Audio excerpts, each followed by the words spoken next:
this is recorded. I'll do it. I will drink whatever comes out of that boot. I'll do it. I don't care. I'm a dirty plumber. I think he almost like blacks out when he races because like off the bike, he seems like a decent guy. That was the most idiotic thing I've ever seen. We want action. Go watch golf. I don't understand. It's dirt bikes. I want to see bar banging action.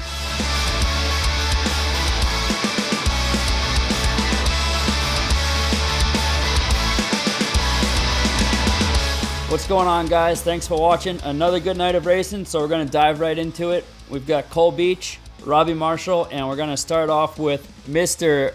New England Riders Corner, Tyler MacAdams. We're talking about round 5, the Triple Crown. I guess, first of all, I want to know, what do you think of the Triple Crown race format? As a fan, I really enjoy it. And I stayed up for almost the entire race. Being West Coast rounds, and we're on the East Coast, 10:30, 11 o'clock. Next thing you know, it's 12:30 and they're still racing. It's tough. But at least with the Triple Crown event, I almost got through all the races. I think I got done. I fell asleep at like 4:50 race 3. So I was pretty happy with that. So as far as that goes, I just like the intense racing. I guess I'll call them sprint motos, right? They're 10 minutes long. A lot of these guys, a lot of them have great sprint speed, I think. And then you do see in the regular main events, there are guys that kind of drop back towards middle of the pack because they're of endurance, whatever it might be. So it's really exciting racing, I think. So I'm going to call you out on that. You didn't make it to the end, and I wish I could say the same, because every single week so far, I've planned to just watch the heats, go to bed, wake up, watch the rest in the morning, but I get hooked. I cannot wait for the series to head east. But keeping it short, what would be your recap of the night? It's tough. There's a lot of good stuff going. I want to start with the obvious incident in the 250 number 2 race with Craig and Freezy, right? You said to keep it short. It's crap. That was a crap move. He's been doing this type of stuff consistently, so I'm getting tired of seeing it. And I know a lot of the people are tired of it too. I think everyone's just seeing so much of Vince doing this stuff that everyone's like, get rid of this guy. And in the past, if you want to call it that, attempt on Craig was a little bit too over the line. I think you could have seriously injured Craig for what? One position. It's just stupid, completely stupid. Anderson's riding is very impressive. I found it's so crazy how like I was just saying about this short moto format with the Triple Crown, is that like he's got only 10 or 12 minutes to make this happen. After like 3-4 laps, all of a sudden he starts getting by Mookie. He's past this guy, that guy. He's making aggressive moves. It's explosive speed. It's tough to just make a short recap of last night because there was a lot, and I really enjoy that now. It's so tight. So as a fan, I really enjoy that kind of racing. I was going to ask you about the Vince and Craig pass. Okay, yeah. Can you justify it? Do you think that there was any way he was making a pass there? Was he trying to take him out? Was he just not thinking? How would you describe that attempt at, I don't know what to even call it. There's one angle where I'm like, maybe he thought that he had that. It's a tough argument, though. Yeah. As a racer, I know that you can kind of go, I won't call it like a blind rage or anything like that, but you don't really think so much. It's more of a reactionary thing. You're racing 250 Pro Supercross. You're not an oblivious person. You can't be. You have to be sharp. That's it, and that's a given. So to see him do that, it's like, I don't think I can excuse that. There's been this discussion, even on the broadcast, they talked about how they're trying to address the possibly overly aggressive riding so far this season. Do you agree that there has been too much aggression? And as a spectator, do you enjoy watching it, or it sounds like you've had enough?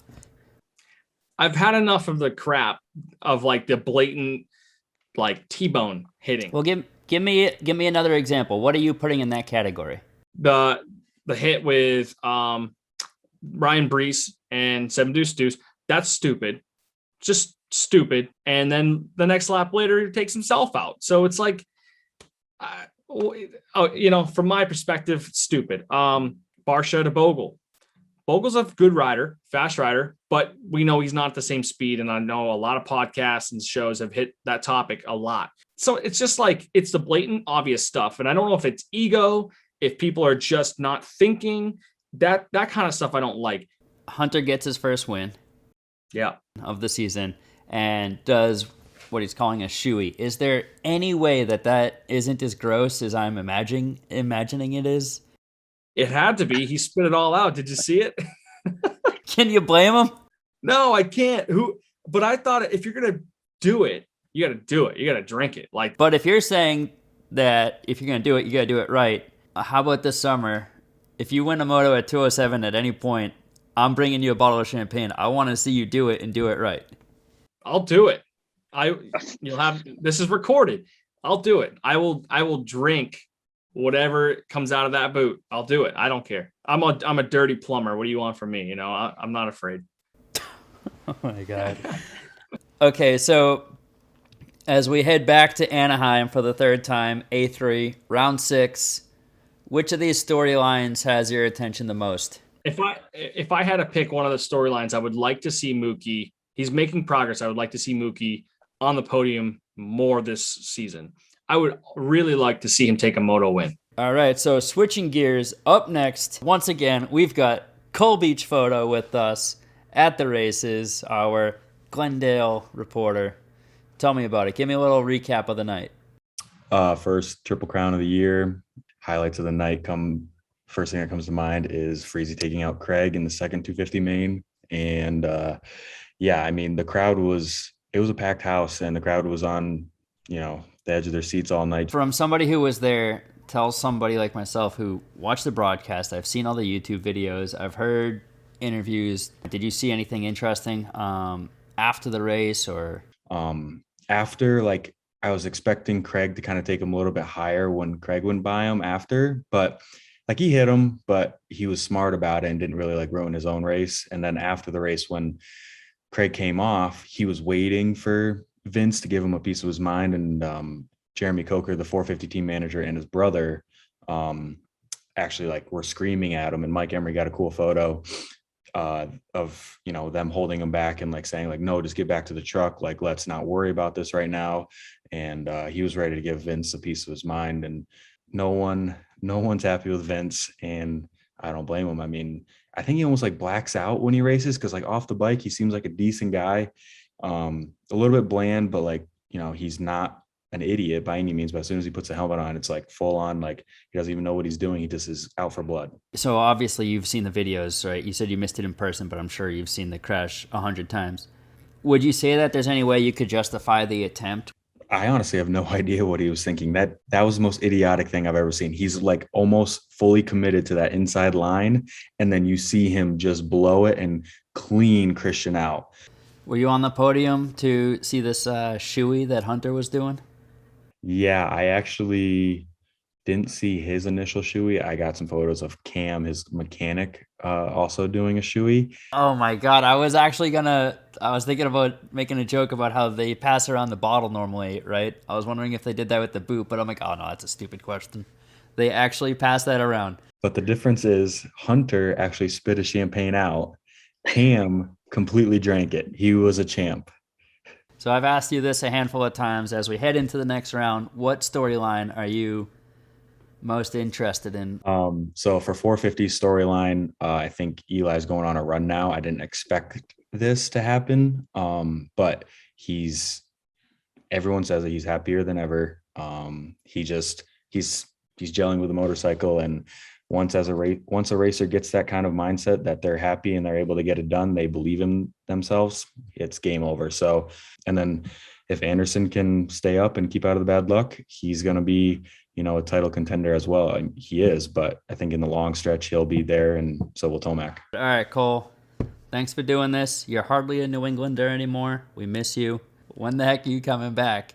Okay, Foxborough, cool. So people can get their photos with Cole Beach Photo then. Bring a Cole Beach Photo jacket if you want it signed. Bring a marker. All right. Thanks, Cole. Yep. See ya. We'll see ya. All right, and last but certainly not least, coming in with some hot takes. Here we are with Robby Marshall. Been wanting to bring him on here for a while. Zooming in with us right now. Robby, you've lined up on a Supercross skate before. How long ago was that, and how many races did you do? And thinking back to that, what was the highlight of your racing career? We'll call it. I mean, I don't think I did too many. I never did like a full and entire series. I did like the local ones of the East Coast. I think 2012 was the last one I did on a 450. It might have been New Orleans or something, but I just started to finally like find my groove, and like everybody, every sob story, I broke my femur, hip, and wrist at Orlando, and like it was a stupid mistake I made. Like I stuffed a guy in the turn. I was like third fastest that day. I was like, it was a soft rutted track. I'm like, I finally found my groove, and I'm like, all right, I'm coming alive. And I came from dead last in the heat to like fourth, and I stuffed a kid. And instead of like rolling the triple or doubling the triple, I went for it and just ended myself. And then after that, it was like, I was never actually fully prepared. Like I would always like just be like, I'm going to race the Supercross, and I would just show up unprepared. Bike's not right. I'm not right. And like typical Marshall fashion, I'd lay down a sick lap time and it looked like I'm a hero because I'm, 8th fastest or 10th fastest or something. But like, doesn't matter about that one lap. I mean, I was good at the qualifying, but I didn't put the work in. I was never fully ready. And like, when you're ready, you can't lie to yourself. And like, I just feel like I lied to myself and relied on my talent for so long. You mentioned that you had the lap times, but you didn't put the work in.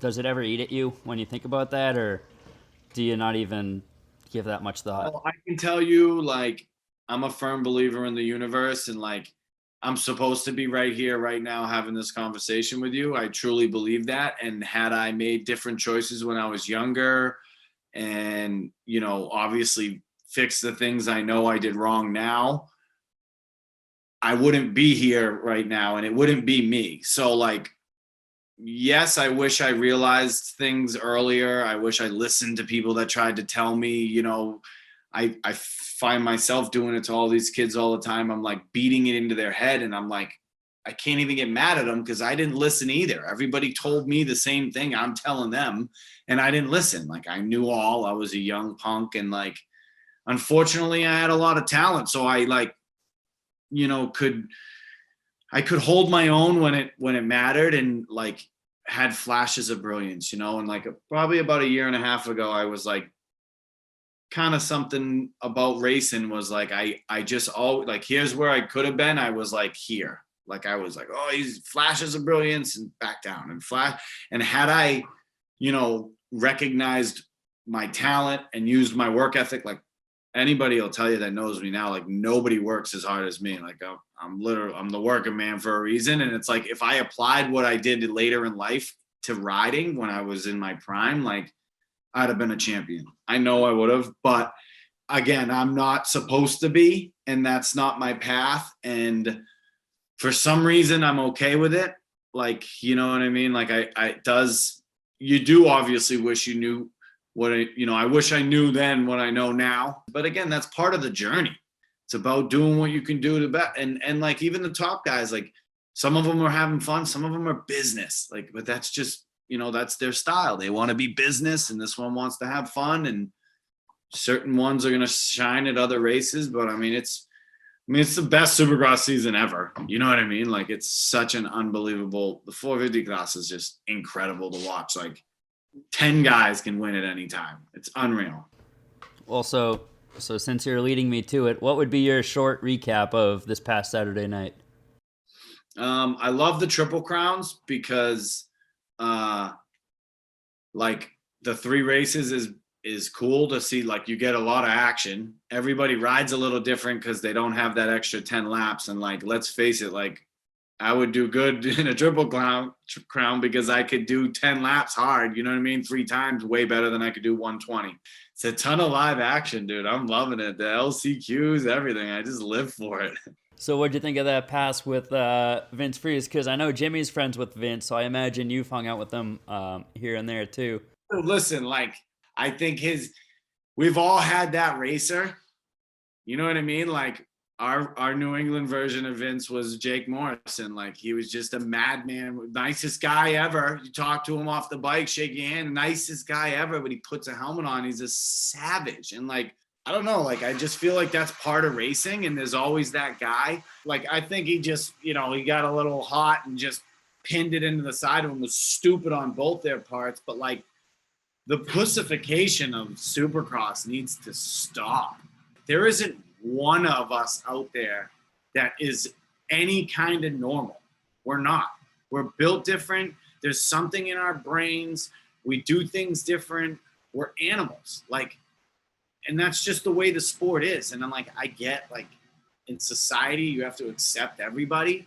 But like, I'm sorry, if you're not a savage, fucking crazy dirt biker, then like, you're not a real dirt biker. That's what we do. So like, I think the crying needs to go. Like, enough with the crying, enough with the penalties. Like, society needs toughness right now, not a bunch of pansies. And The Marshall has spoken.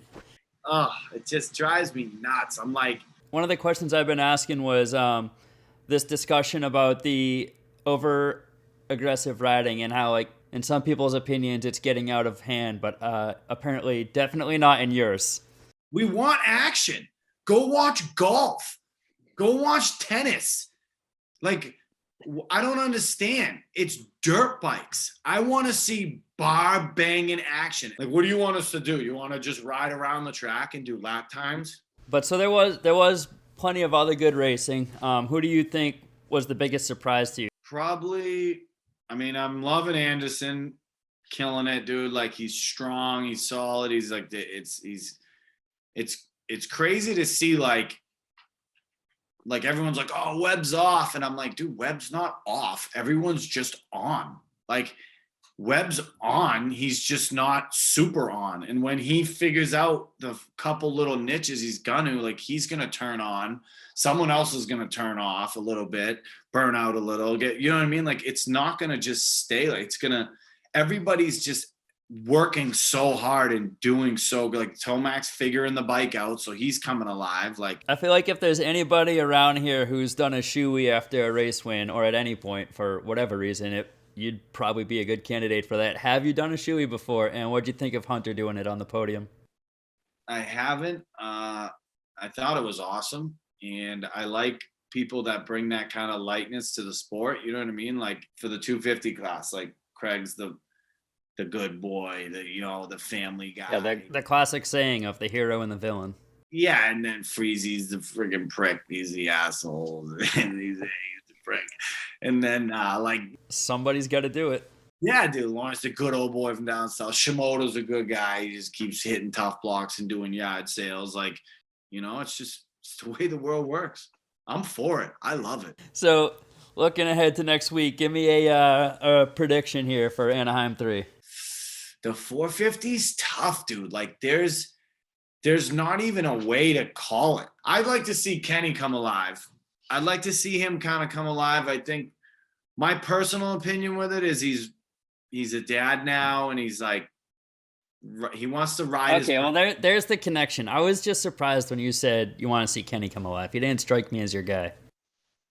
Well, I really want him to get the championship because he's been so close so many times. You know what I mean? But I feel like he just wants that perfect ride out front, and like, he needs to find that old Kenny that's kind of savvy. You know what I mean? But again, like, dude, this guy's got a family. Like, he's probably got, a lot higher threshold of a speed limit, but he's got a speed limit. He's like, I'm not going to yard sale myself. You know what I mean? Because you have to go, like, to get to here, you know what I mean, is 98% effort. It's not that bad. That extra 2% is what puts you on the edge. You know what I mean? And like, Webb too. I want to see because again, like, it goes back to, like, I like that he took a chance to do something on his own, and I want to see him succeed with it just because of, again, the haters. He's an idiot. He shouldn't have done that. Like, dude, this is a 2-time champion. All right. One of the best human beings you'll ever meet. The coolest fucking kid ever. And like, you got a problem with everything he does because you know so much from your house and your living room couch, dude. Like, so piss off. All right. Well, the Marshall has spoken. Great stuff, Robby. Yeah. Rough, rugged, and raw. You know me. This was exactly what I expected it to be. All right, hope you guys enjoyed it. That's a look at Glendale Supercross from the Northeast. Thanks to those guys for zooming in. Thanks to you guys for watching. Let us know what you think. Let us know who you want to see on here in the future.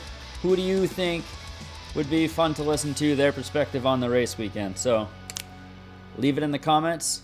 Thanks, guys.